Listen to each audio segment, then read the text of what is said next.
Hello everyone, welcome to my YouTube channel. आज मैं start करने जा रही हूँ 10th क्लास के साइंस पार्ट 1 में से 4th चैप्टर, जिसका नाम ग्रेविटेशन है। तो हम बचपन से सुने व्हाट इज ग्रेविटेशन या ग्रेविटेशनल फोर्स। तो ग्रेविटेशन और ग्रेविटेशन फोर्स किसको बोलेंगे? The gravitation force means the gravitation force is a universal force. It act between any two object in a universe. हमारे इसका मतलब है कि हमने सिर्फ क्या सुने, अर्थ को एक ग्रेविटेशनल फोर्स है जिसके कारण क्या है, कोई भी चीज अर्थ क्या करता है, अपनी ओर अटैक करके रखता है। लेकिन ऐसा नहीं कि हमारे अर्थ सिर्फ अर्थ को एक ग्रेविटेशनल फोर्स है, ऐसा नहीं है। हमारे यूनिवर्स में जो भी कोई ऑब्जेक्ट है, हर एक दो ऑब्जेक्ट के बीच में क्या करते हैं, एक दूसरे के क्या करते हैं, ऑब्जेक्ट अट्रैक्ट करता है एक पार्टिकुलर फोर्स से। उसको क्या बोलते हैं? Gravitational force. ध्यान से सुनिए, हमारे यूनिवर्स में जो भी कोई ऑब्जेक्ट है, हर एक दो ऑब्जेक्ट के बीच में एक पार्टिकुलर फोर्स ऑफ अट्रैक्शन रहता है। उस फोर्स को क्या बोलते हैं? Gravitational force. भले वो कोई भी चीज, जैसे दो फ्रेंड भी अगर बैठे हैं कहीं पे, तो हर एक दूसरे को क्या कर रहा है? अट्रैक्ट कर रहा है। ठीक है, हर एक दूसरे को अपनी ओर अट्रैक्ट करे एक पार्टिकुलर फोर्स से। ठीक है, तो इसको बोलते हैं ग्रेविटेशनल फोर्स। तो ग्रेविटेशनल फोर्स को डिराइव किसने किया था? जैसे सर इसक न्यूटन ने। हमने सुने थे, न्यूटन नाम का जो साइंटिस्ट था, उन्होंने एक एप्पल के झाड़ के नीचे बैठा था, तो क्या देखा कि एक एप्पल आके कहाँ पे गिरा? एक अर्थ, सपोज ये अर्थ है, अर्थ के नीचे, अर्थ के ऊपर कौन बैठा है? न्यूट्रॉन बैठा है। एक झाड़ था, एप्पल का क्या था? एक प्लांट्स था। तो अचानक एक एप्पल, कोई बोलते उसके सर पे गिरे, कोई बोलते नीचे गिरे। तो उन्होंने देखा एक एप्पल सीधा कहाँ पे आके गिरा? नीचे, सीधा आके सीधा गिरा ना, इस तरह से वर्टिकल एकदम सीधा, ऐसा साइड में वगैरह कहीं पे भी नहीं गए। तो फिर सोचने लगा कि ये जो फ्रूट्स है एप्पल, तो नीचे क्यों गिरा? नीचे ना आके एकदम वर्टिकली सीधा एकदम नीचे क्यों गिरा? ऊपर क्यों नहीं गया? ये साइड में क्यों नहीं गया? तो इसके ऊपर फिर वो रिसर्च किया, करने के बाद कोई ऑब्जर्वेशन किए, फिर उन्होंने क्या निकाला कि ग्रेविटेशनल फोर्स होता है। अर्थ को क्या रहता है? Gravitational force.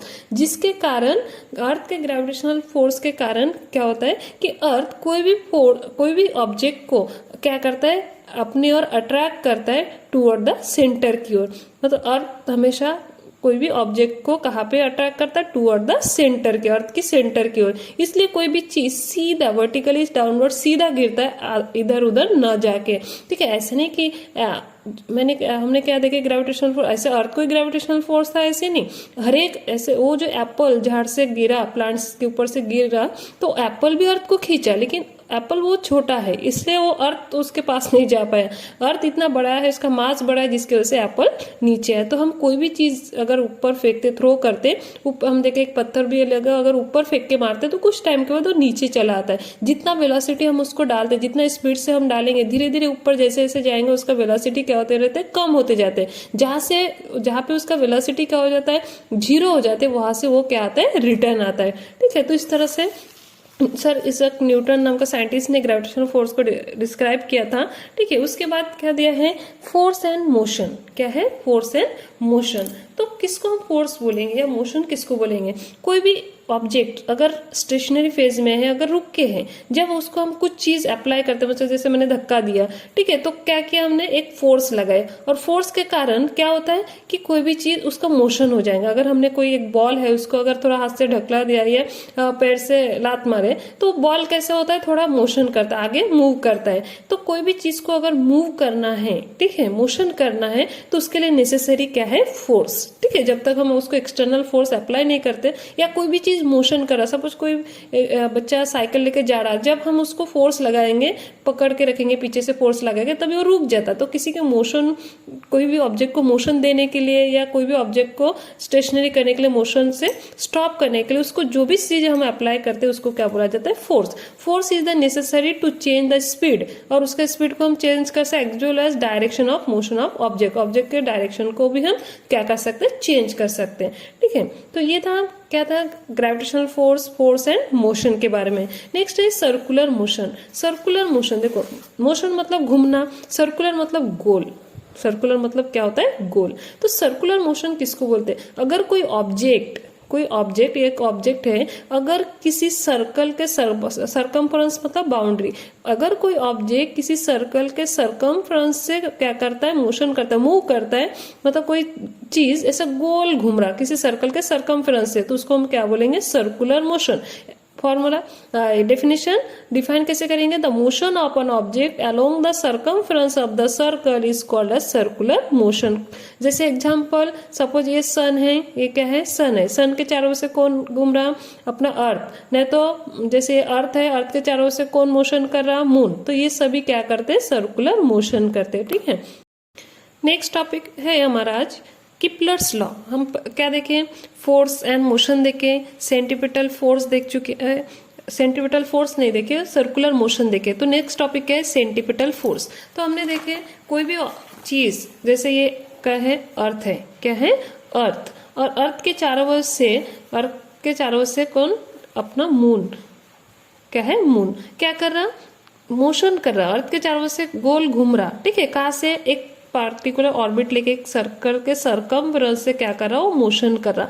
तो मून कैसा मोशन कर रहा है अर्थ के चारों वजह से, circular motion. Motion of an object along the circumference of the circle is called circular motion. Okay, फिर क्या है सेंटीपिटल फोर्स, क्या है सेंटीपिटल फोर्स। सेंटीपिटल फोर्स क्या करेंगे, जब कोई ऑब्जेक्ट किसी सर्कल के सरकमफ्रेंस से क्या करता है, मोशन करता है, मूव करता है, मतलब वो सर्कुलर मोशन करता है, और उसका फोर्स अगर टूवर्ड द सेंटर की ओर, याद रखिए, and the force act toward the center is called as centripetal force, is called as centripetal force. अगर कोई सेंटीपिटल फोर्स मतलब अगर कोई ऑब्जेक्ट किसी के चारों बाजू में अगर गोल घूमता है, मतलब सर्कुलर मोशन करता है, और उस ऑब्जेक्ट का फोर्स अगर टूवर्ड द सेंटर की होता है, जैसे अर्थ के चारों ओर से मून घूम रहा है, तो मून का जो फोर्स ऑफ अट्रैक्शन किधर रहेगा, अर्थ की ओर, अर्थ के सेंटर की ओर। तो वो जो फोर्स है, उस फोर्स को हम क्या बोलेंगे, सेंटीपिटल फोर्स। ओके, उस फोर्स को हम क्या बोलेंगे, सेंट्रीपेटल फोर्स। ओके, नेक्स्ट क्या है, किपलर्स लॉ। क्या है, किपलर्स लॉ। किपलर्स लॉ अभी क्या क्या, किपलर्स लॉ का जो प्लानिटरी मोशन है, हमारे अर्थ, हमारे जो प्लैनेट है, हमारे जो यूनिवर्स है, उसमें जो सन के चारों ओर से जो भी क्या कर रहा, प्लैनेट मोशन कर रहा, जिसको हम प्लानिटरी मोशन बोलेंगे, तो उसको ऑब्जर्व करके किपलर्स ने क्या किया, उसको ऑब्जर्व किए। ऑब्जर्व करने के बाद उन्होंने क्या किए, उसके ऊपर 3 लॉ तैयार किए कि हमारे प्लैनेट में प्लैनेट कैसे क्या करते हैं, मोशन करते हैं। उसको ऑब्जर्व करके उन्होंने 3 लॉ तैयार किए। किपलर्स का फर्स्ट लॉ, किपलर्स का क्या है, फर्स्ट लॉ। तो उन्होंने फर्स्ट लॉ में ये बताया कि अगर फर्स्ट लॉ में क्या बताया कि the orbit of a planet is a ellipse with the sun at one of the foci. हमारे अर्थ, हमारे प्लैनेट पे कैसे, प्लैनेट पे कैसे कोई भी चीज, मतलब प्लैनेट में, प्लैनेटरी मोशन में जो प्लैनेट है, प्लैनेट सन के, सपोज ये सन, ये सन है, ठीक है, तो जो सन है, सन के चारों बाजू से जो प्लैनेट है वो कैसा मोशन करता है, गोल नहीं घूमता, सन के चारों से ऐसा गोल नहीं घूमता, एक अंडा शेप जैसे, जिसको हम इलिप्स बोलते हैं, जैसे अंडा शेप को क्या बोलते हैं, इलिप्स। तो क्या बोले, प्लानिटरी मोशन, कैसे प्लान मोशन करा सन के चारों ओर से, कोई भी प्लैनेट कैसा घूम रहा, सन के चारों ओर से गोल घूम रहा नहीं, कैसा घूम रहा, इलिप्स फॉर्म में, कैसा, इलिप्स, अंडा शेप के। और उस इलिप्स के जो फोसी, देखो सेंटर से लेकर इस साइड या इस साइड क्या रहता है, फोसी। तो उस इलिप्स के एक फोसी में कौन प्रेजेंट है, सन। सन सेंटर में प्रेजेंट नहीं है, सन उस इलिप्स के फोसी में एक साइड में प्रेजेंट है, और उसके चारों ओर से कौन, प्लैनेट क्या कर रहा, मोशन कर रही है। फर्स्ट लॉ में बताए कि the orbit of an a planet is on ellipse with the sun at one of the foci. हमारे प्लैनेट कैसे मूव कर रहा है, इलिप्स फॉर्म में, और उस इलिप्स के एक फोसी में कौन प्रेजेंट है, सन प्रेजेंट है। ये फर्स्ट लॉ में बताए। देन सेकेंड लॉ क्या बताया उन्होंने, the line joining the planet and the sun sweep equal area in equal interval of time. ठीक है, तो उन्होंने क्या बताया कि सपोज यहाँ पे ए फोसी में सन प्रेजेंट है, तो यहाँ पे नजदीक है, सपोज यहाँ पे एक प्लैनेट मोशन कर रहा, ए से कहाँ तक पहुंचा, बी तक, सपोज उसको हमने 1 आवर्स में, कितना आवर्स में, 1 आवर्स में। फिर अभी सन से दूर है, अभी कहाँ पे दूर है, सपोज बी पोजीशन पे है, कुछ टाइम के बाद अगर वो बी पोजीशन में है और उसको सेम वही टाइम 1 आवर्स में जो डिस्टेंस ए डिस्टेंस कवर किया, 1 आवर्स में यहाँ पे जब था इतना डिस्टेंस कवर किया, ठीक है। फिर जब यहाँ पे है सी से कहाँ पे डी तक पहुंचा, तभी उसने वही 1 आवर्स में इतना डिस्टेंस कवर किया। सपोज अभी वहां पे वो ई पोजीशन में है, ई से एफ तक पहुंचा, तो वही 1 hours, time is similar, time क्या है, सेम दे रहा है। यहाँ पे भी 1 आवर्स में इतना पहुंचा, यहाँ पे भी 1 आवर्स में इतना डिस्टेंस कवर किया, यहाँ पे भी 1 आवर्स में इतना ही डिस्टेंस कवर किया। तो उन्होंने क्या बताया, अगर हम ऐसे लाइन ज्वाइनिंग करते हैं आफ्टर इक्वल टाइम के बाद, तो हम क्या देखेंगे, तो यहाँ पे अगर नजदीक में भी अगर है तो भी यहाँ पे 1 घंटे में जितना एरिया उसने क्या क्या कवर किया, अगर दूर भी है तो वो उतना ही एरिया, इसका एरिया निकालोगे, इसका एरिया निकालोगे, इसका एरिया निकालोगे तो सेम होगा। तो उन्होंने क्या बोला, अगर पास में भी है तो भी अगर वो जितना 1 आवर्स में जितना टाइम में वो क्या क्या एरिया कवर किए, उतना ही दूर रहने के बाद भी उतना ही एरिया क्या करता है, वो कवर करता है। ये किसमें बताया उसने, सेकेंड लॉ में। The line joining of the planet and the sun sweeps equal area in equal interval of time। Okay, तो ये था हमारा नेक्स्ट है थर्ड लॉ, केप्लर्स का third law, the square of its period of revolution. Period of revolution किसको बोलते हैं, पहले समझ लीजिए period of revolution. Period of revolution किसको बोला जाता है, पीरियड ऑफ रिवोल्यूशन मतलब क्या है कि पीरियड ऑफ रिवोल्यूशन, कोई चीज अगर इस तरह गोल घूम रही है या इलिप्स फॉर्म में घूम रहा, तो अगर ये जो ऑब्जेक्ट, सपोज ये ऑब्जेक्ट है और ये सन है, सन के बाजू में कौन घूम रहा, अर्थ, सपोज कौन घूम रहा, अर्थ। तो अर्थ पीरियड ऑफ रिवोल्यूशन किसको बोलते हैं, ये अर्थ इस सन के चारों बाजू में से एक राउंड कंप्लीट करने में जो टाइम लेंगे उसको बोलेंगे पीरियड ऑफ रिवोल्यूशन। उसका क्या है, पीरियड ऑफ रिवोल्यूशन मतलब टाइम, टी क्या है, टाइम, एक रिवोल्यूशन कंप्लीट कर मतलब पीरियड ऑफ रिवोल्यूशन मतलब टी।